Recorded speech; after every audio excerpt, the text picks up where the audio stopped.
Chapter 3 of Quit Your Worrying by George Wharton James. Nervous prostration and worry. Nervous prostration is generally understood to mean weakness of the nerves. It invariably comes to those who have extra strong nerves but who do not know how to use them properly, as well as those whose nervous system is naturally weak and easily disorganized. Nervous prostration is a disease of overwork, mainly mental overwork, and in 99 cases out of 100 comes from worry. Worry is the most senseless and insane form of mental work. It is as if a bicycle rider were so riding against time that the moment after he got off his machine to sit down to a meal, he sprang up again, and while eating were to work his arms and legs as if he were riding. It is the slave driver that stands over the slave and compels him to continue his work, even though he is so exhausted that hands, arms, and legs cease to obey, and he falls asleep at his task. The folly, as well as the pain and distress of this cruel slave driving, is that we hold the whip over ourselves, have trained ourselves to do it, and have done it so long that now we seem unable to stop. In another chapter there is fully described, in Dorothy Canfield's vivid words, the squirrel cage whirligig of modern society life. Modern business life is not much better. Men compel themselves to the endless task of amassing money without knowing why they amass it. They make money that they may enlarge their factories, to make more ploughs to get more money, to enlarge their factories, to make more ploughs to get more money, to enlarge their factories, to make more ploughs, and so on ad infinitum. Where is the sense of it? Such conduct has well been termed money madness. It is an obsession, a disease, a form of hypnotism, a mental malady. The tendency of the age is to drive. We drive our own children to school. There they are driven for hours by one study after another. Even when they come home they bring lessons with them, the lovers of study and over-conscientious because they want to do them, and the laggards because they must, if they are to keep up with their classes. If the parents of such children are not careful, they, the children, soon learn to worry. They are behindhand with their lessons. They didn't get the highest mark yesterday. The class is going ahead of them, and so on, until mental collapse comes. For worrying is the worst kind of mental overwork, as Dr. Edward Livingston Hunt of Columbia University, New York, said in a paper read by him early in 1912 before the Public Health Education Committee of the Medical Society of the County of New York. Quote, "There is a form of overwork exceedingly common and exceedingly disastrous, one which equally accompanies great intellectual labours and minor tasks. I allude to worry. When we medical men speak of the workings of the brain, we make use of a term both expressive and characteristic. It is to cerebrate. To cerebrate means to think, to reason, and to reach conclusions. It means to concentrate and to work hard. To think, then, is to cerebrate. To worry is to cerebrate intensely. Worry is overwork of the most disastrous kind. It means to drive the mental machinery at an unreasonable and dangerous rate. Worry gives the brain no rest, but rather keeps the delicate cells in constant and continuous action. Work is wear, worry is tear. Overwork, mental strain, and worry lead to a diminution of nerve force and to a prostration of the vital forces, and causes a degeneracy of the blood vessels of the brain. Exhaustion, another name for fatigue, may show itself either in the form of physical collapse, so that the patient lacks resistance and, becoming anemic and run down, falls a prey to any and every little ailment, or in the form of mental collapse. An exhausted brain then gives way to depression, to fears, and to anxiety.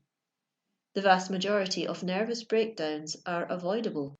They are the result of our own excesses and of the disregard we show towards the ordinary laws of health and hygiene. They are the results of the tremendous demands which are made upon us by modern life. They are the results of the strenuous life." End quote. From this analysis, made by an expert, it is evident that worry and nervous prostration are but 2 points on the same circle. Nervous prostration causes worry, and worry causes nervous prostration. Those who overwork their bodies and minds, who drive themselves either with the cares of business, the amassing of wealth, yielding to the demands of society, the cravings of ambition, or the pursuit of pleasure, are alike certain to suffer the results of mental overwork. And here let me interject what to me has become a fundamental principle upon which invariably I rely. It will be recalled what I have said elsewhere of selfish and unselfish occupations. It is the selfish occupations that produce nerve exhaustion. Those that are unselfish seldom result in the disturbance of the harmony or equilibrium of our nature, whether we regard it as physical, mental, or spiritual. This may seem to be a transcendental statement, perhaps it is, but I am confidently assured of its essential truth. That man or woman who is truly engaged in an unselfish work, a work that is for the good of others, has a right to look for, to expect, and to receive from the great All Source of strength, power, and serenity all that is needed to keep the body, mind, and soul in harmony, consequently in perfect health and free from worry. Hence the apparent paradox that if you would care for yourself, you must disregard yourself in your loving care for others. One great reason why worry produces nervous prostration is that it induces insomnia. Worry and sleeplessness are twin sisters. As one has well said, refreshing sleep and vexing thoughts are deadly foes. Health and happiness often disappear from those who fail to sleep, for sleep indeed is tired nature's sweet restorer, as Young in his Night Thoughts termed it.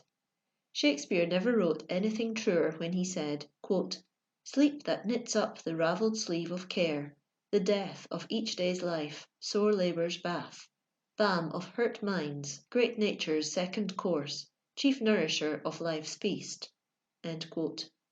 Or where he spoke of it as, quote, "Sleep that sometimes shuts up sorrow's eye, steals me a while from mine own company." End quote. Even the Bible makes sleep one of the special blessings of God, for we are told that He giveth His beloved sleep. The sacred book contains many references to sleeplessness and its causes. Undoubtedly, most potent among these causes is worry. The worrier retires to his bed at the usual hour, but his brain is busy, it is working overtime. What is it doing? Is it thinking over things that are to be done and planning for the future? If so, there is a legitimate excuse, for as soon as the plan is laid, rest will come and he will sleep. Is he thinking over the mistakes of the past and sensibly and wisely taking counsel from them? If so, he will speedily come to a decision, and then sleep will bring grateful oblivion. Is he thinking joyful thoughts? These will bring a natural feeling of harmony with all things, and that is conducive to speedy sleep. Is he thinking of how he may help others? That is equally soothing to nerves, brain, and body, and brings the refreshment of forgetfulness. But no, the worrier has another method. He thinks the same thoughts over and over again, without the slightest attempt to get anywhere. He has thrashed them out before, so often that he can tell exactly what each thought will lead to. His ideas go around in a circle, like the horse tied to the wheel. He is on a treadmill, ever ascending, tramping up, up, up, and still up. But the wheel falls down each time, as far as he steps up, and after hours and hours of unceasing, racking, distressful mental labour, he has done absolutely nothing. He has not progressed 1 inch, is still in the clutch of the same vicious treadmill. Brain weary, nerve weary, is there any wonder that he rolls and tosses, throws over his pillow, kicks off the clothes, groans, almost cries aloud, in his agony of longing for rest? Poor victim of worry and sleeplessness, how I long to help you get rid of your evil habit and save others from falling into it. For both worry and sleeplessness are habits, easily gained, and once gained, very hard to get rid of, yet both unnecessary, needless, and foolish.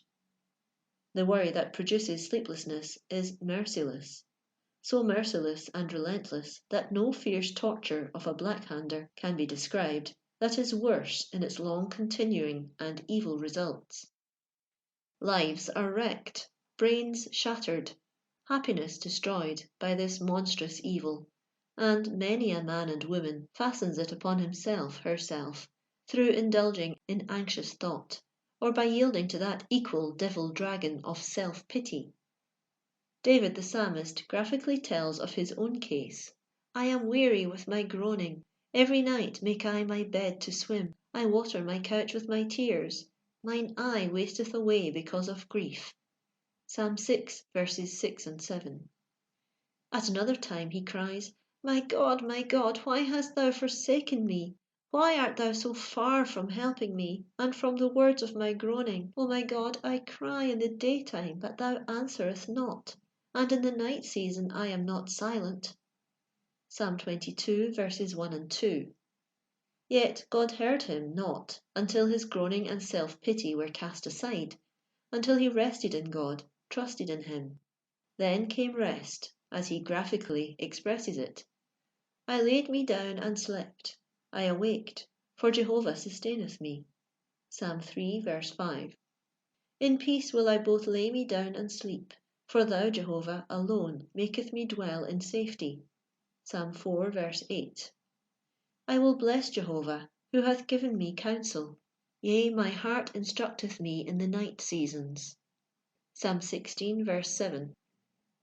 See the result of this confidence in God. I have set Jehovah always before me. Because he is at my right hand, I shall not be moved. Therefore my heart is glad, and my glory rejoiceth. My flesh also shall dwell in safety. Psalm 16, verses 8 and 9. And where the heart is glad, and one rejoiceth in the sense of peace and safety, sweet sleep lays its soothing hand upon the work-worn brain and body, tired with the labours of the day, and brings rest, repose, recuperation. End of chapter 3.